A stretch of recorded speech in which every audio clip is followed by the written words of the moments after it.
The years between 550 BC and 450 BC were very important for Rome. This time shaped what Rome would become. It was a period of great change and many challenges. Rome was a small city then, not yet a large empire, but the seeds of its future power were planted during these years. The Roman people started to build their unique way of life. They also started to build their strong army. This century saw Rome move from being ruled by kings. It became a republic, a new form of government. This was a huge step for the Roman people. This period was 100 years of struggle and growth. Rome fought many wars against its neighbors. These neighbors were other cities and tribes in Italy. They all wanted to be strong and control more land. Rome had to fight hard just to survive. These early battles were tough and often dangerous. The Romans learned how to fight well. They learned how to be disciplined soldiers. Their victories helped Rome to grow slowly. Each victory made Rome a little stronger. The way Rome was run also changed a lot. Before this time, kings had all the power. The Roman people decided they did not want kings anymore. They created a republic, where citizens had more say. This was not an easy change for them. There were many arguments and some internal conflicts. Different groups in Rome wanted different things, but they managed to create a new system. This system would last for many centuries. It became a model for other nations later. This century laid the groundwork for Roman greatness. The Romans developed their character during these hard times. They became known for their determination and courage. They also became known for their ability to organize. These qualities helped them to build their empire. The lessons learned in these early years were very important. They guided Rome for a long time. Understanding this early period helps us understand the whole Roman Empire. It shows us how a small city became so powerful. It is a story of resilience and ambition. Around 550 BC, Rome was ruled by kings. These kings were not always Roman. Some of the later kings were Etruscan. The Etruscans were a powerful people from northern Italy. They had a strong influence on early Roman culture. They brought new ideas and skills to Rome. Under these kings, Rome grew as a city. Important buildings were constructed like temples and public works. The city became a significant trading center in the region. Life was organized around the king's authority. The king held most of the power in the state. He was the chief priest, the main judge, and the army commander. There was a senate, an advisory council of elders. However, the senate's power was limited. The king could choose to listen to their advice or ignore it. Ordinary Roman citizens had some say in assemblies, but their role was mostly to approve the king's decisions. This system worked for a long time for them, but some people started to feel that the kings had too much power. This feeling grew stronger over the decades. The last kings of Rome were from the Tarquin family. Tradition tells us about Lucius Tarquinius Superbus, or Tarquin the Proud. He was seen as a tyrant by many Romans. He ruled harshly and ignored the Senate. He made decisions without consulting others. This made many important Roman families unhappy. They felt their rights and traditions were being disrespected. The people of Rome also suffered under his rule. Stories of his cruelty and arrogance spread. This unhappiness created a dangerous situation. The social structure in Rome was already quite defined. There were wealthy landowners known as patricians. They held most of the political and religious positions. Then there were the common people known as plebeians. Plebeians were farmers, artisans, and traders. They had fewer rights than the patricians. This division in society would cause problems later. But under the kings, the main tension was between the king and the leading families. The desire for more freedom and control over their own city was growing strong. This set the stage for a major change. The rule of kings in Rome ended around 509 BC. This was a turning point in Roman history. Tradition says the Romans threw out their last king, Tarquin the Proud. This happened because of his cruel actions. The final straw was an attack on a noblewoman named Lucretia. Her story inspired the Roman nobles to act. Led by Lucius Junius Brutus, they rose up against the king. Tarquin was expelled from the city of Rome. The Romans declared they would never again have a king. This event marked the birth of the Roman Republic. Instead of a king, Rome would now be led by two officials. These officials were called consuls. Consuls were elected every year by the citizens. Having two consuls meant no single person had too much power. They could check each other's actions. This was a very important new idea for government. The Senate continued to exist and advised the consuls. Its influence grew much stronger in the Republic. The assemblies of citizens also played a role in making laws. This new system was designed to prevent tyranny. The change from monarchy to republic was not peaceful. Tarquin the Proud did not give up easily. He sought help from other cities to regain his throne. This led to several wars in the early years of the Republic. Rome had to fight to defend its new freedom. The first few decades were very difficult. The city faced threats from outside enemies. It also faced problems inside the city. The Roman people had to learn how to govern themselves. It was a time of great uncertainty and danger. The new republic was dominated by the patrician families. These were the wealthy, aristocratic clans of Rome. They controlled the Senate and most important offices, like the consulship. The plebeians or common people had less power. This created tension between the two groups. The plebeians wanted more rights and a fairer share of power. This struggle, known as the conflict of the orders, lasted for many years. It shaped the development of the Roman Republic. Despite these internal divisions, Romans united against external threats. Their determination to remain free from kings was very strong.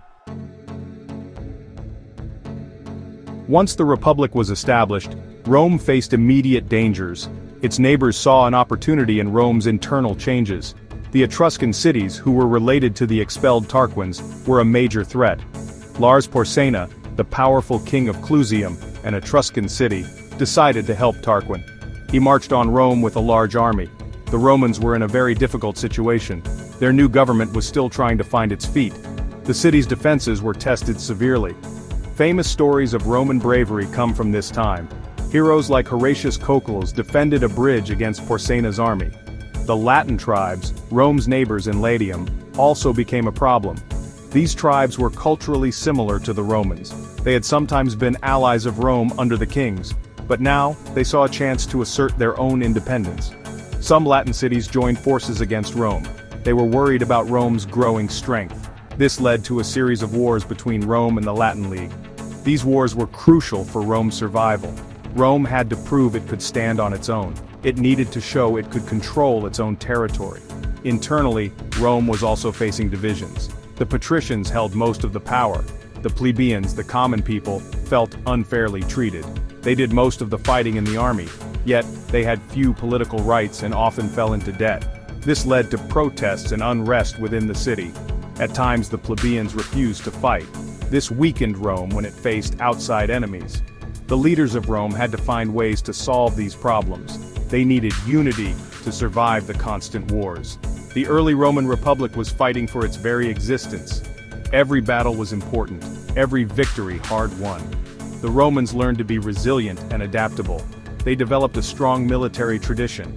The citizen soldier became the backbone of the Roman army. Men fought to protect their homes, their families, and their new republic.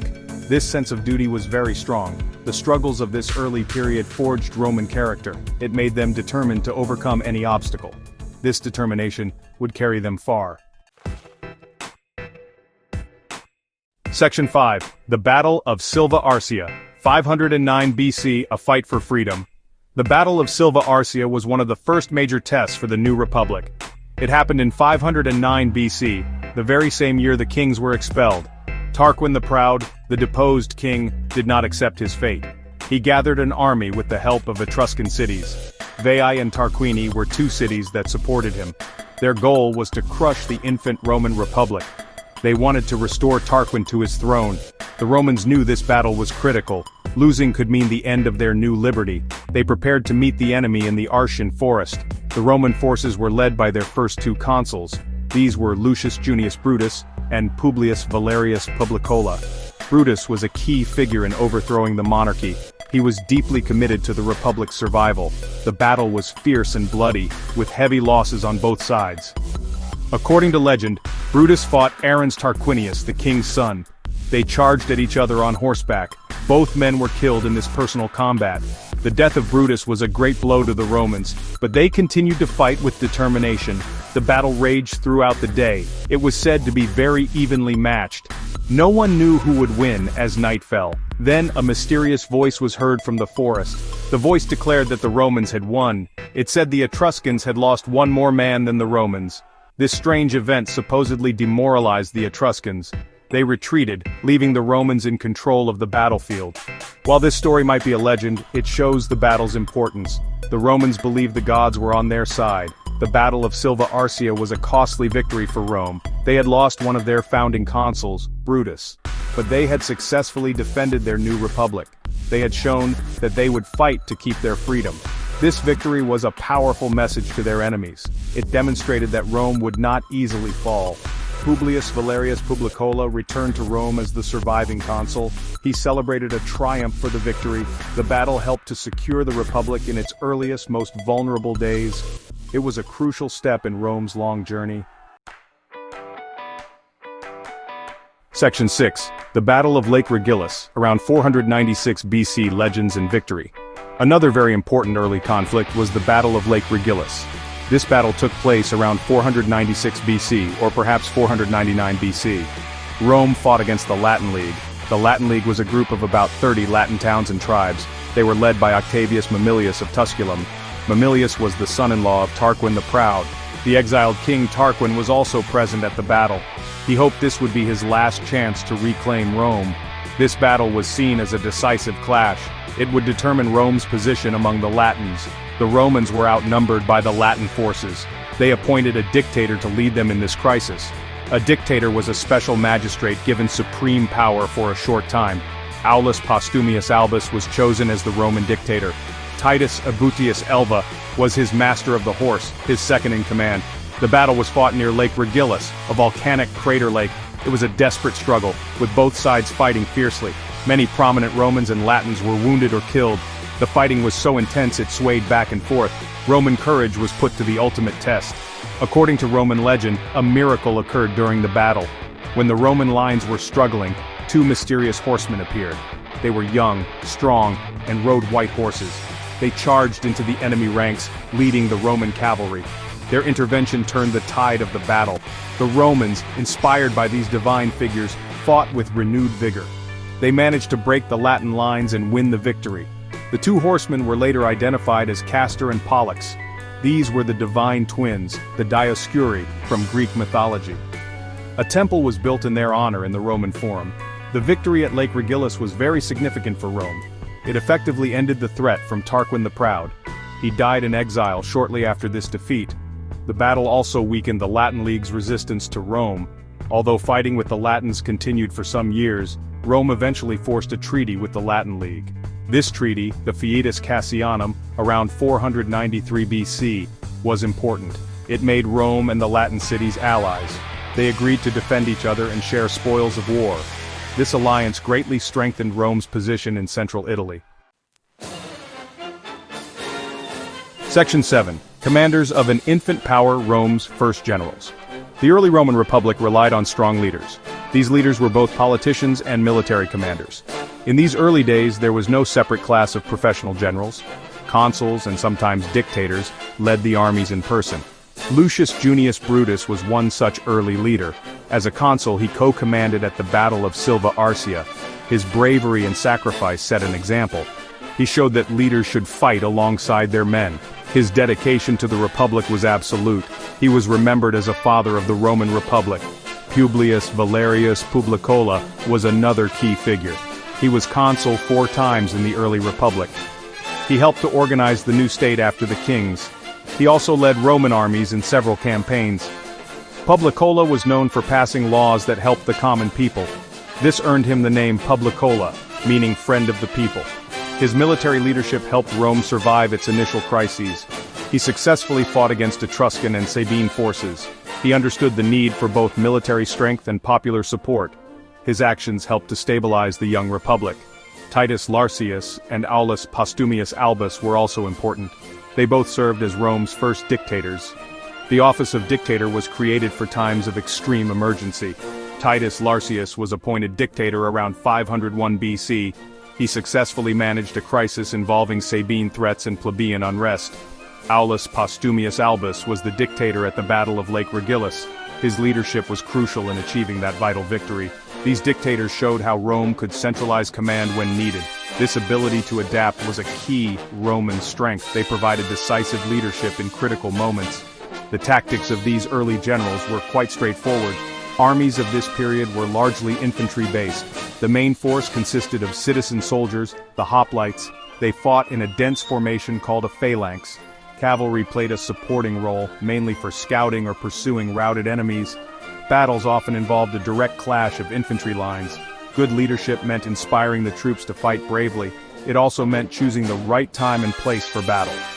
These early commanders were not sophisticated strategists like later Roman generals, but their courage and ability to motivate their men were essential.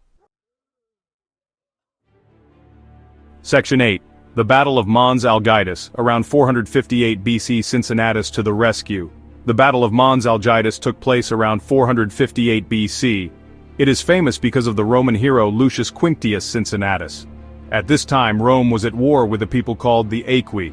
The Aequi were a tribe living in the mountains east of Rome. They had trapped a Roman army under the consul Lucius Minucius. The Roman army was surrounded on Mount Algidus. They were in danger of being completely destroyed. News of this disaster reached Rome. The city was in panic. A strong leader was needed immediately. The Senate decided to appoint Cincinnatus as dictator. Cincinnatus was a respected patrician. He had served as consul before, but he had retired to his small farm. Messengers from the Senate found him plowing his fields. They told him of the crisis and his appointment. Cincinnatus put aside his plow and accepted the duty. He went to Rome and quickly organized a relief army. He ordered all citizens of military age to gather. Within a short time, he was ready to march. Cincinnatus led his new army to Mount Algidus. He arrived at night and surrounded the Aequian forces.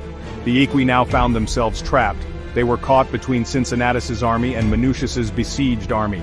Cincinnatus ordered his men to make a lot of noise. This alerted the trapped Roman army that help had arrived. The Aequi were attacked from both sides.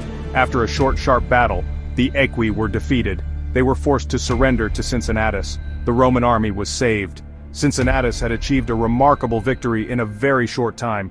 He had rescued a Roman army and defeated the enemy. He returned to Rome in triumph. The people hailed him as a savior. But Cincinnatus did not cling to power. He had been dictator for only 16 days. Once the crisis was over, he resigned his dictatorship. He gave up his supreme authority willingly. He then returned to his farm and his simple life. This act made him a legend in Roman history. He became a symbol of civic virtue, duty, and modesty. Section 9. Foundations of an Empire, Legacy of a Formative Century. The 100 years from 550 BC to 450 BC were truly foundational for Rome. During this time, Rome transformed itself. It changed from a monarchy to a republic. This political revolution shaped Roman identity. The Romans developed a deep love for liberty. They also created institutions that balanced power. The struggles of this era forged a strong sense of community. Citizens learned to work together for the survival of their city. This period laid the political groundwork for future expansion. The Republic proved to be a resilient and adaptable system. Militarily, Rome learned crucial lessons. Constant warfare with its neighbors turned Rome into a fighting machine. The Roman army became more organized and disciplined. Citizens saw military service as a duty and an honor. Victories like Silva Arsia, Lake Regillus, and Mons Algidus built confidence. They also allowed Rome to slowly expand its influence in Latium. The leadership of early generals, though simple, was effective. They inspired their men with courage and devotion to Rome. These military traditions would be refined and expanded over centuries. Rome's ability to learn from conflict was key to its success. The internal social struggles also had lasting effects. The conflict of the orders between patricians and plebeians began. While divisive, this struggle led to important reforms. The plebeians gradually gained more rights and political power. The creation of the office of tribune of the plebs gave them a voice. Around 451 to 450 BC, the laws of the 12 Tables were written down. This was Rome's first written legal code. It made the law public and more accessible to all citizens. These developments helped to create a more stable society. A more unified Rome was better able to face external challenges. In conclusion, this formative century was essential for Rome's destiny. The challenges faced and overcome shaped Roman character. Romans became known for their seriousness, or gravitas, and sense of duty, or pietas. They also developed a practical and determined mindset. The institutions, laws, and military practices developed in this period provided a strong base. From these humble beginnings as a small city-state, Rome was set on a path. This path would eventually lead to the creation of a vast empire. The battles fought and the leaders who emerged were not just part of early history. They became legends and examples that inspired Romans for generations to come. The legacy of 550 to 450 BC was the very bedrock of Roman civilization.